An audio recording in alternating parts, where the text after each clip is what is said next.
আজ বানাবো বাসমতি চালের পোলাও। প্রথমেই বাসমতি চাল পরিষ্কার করে ধুয়ে আধ ঘন্টার জন্য ভিজিয়ে রাখলাম। আধ ঘন্টা পর জলটা ঝরতে দিলাম।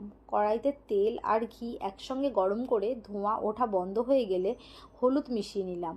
মিক্সি জারে অল্প আদা কাঁচা লঙ্কা পেস্ট করে ওই পেস্টটা, হলুদ মিশ্রিত তেলটা আর গরম মশলা গুঁড়ো ভালো করে চালের সঙ্গে মিশিয়ে নিলাম।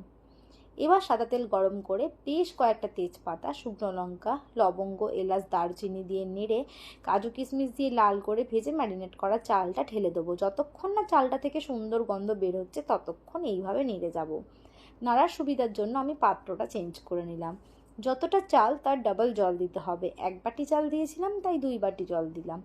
এই সময় পরিমাণ মতো নুন, চিনি, গোলাপ জল, কেওড়া জল দিয়ে 10 মিনিট ঢেকে লো ফ্লেমে ঢাকা দিয়ে রান্না করতে হবে।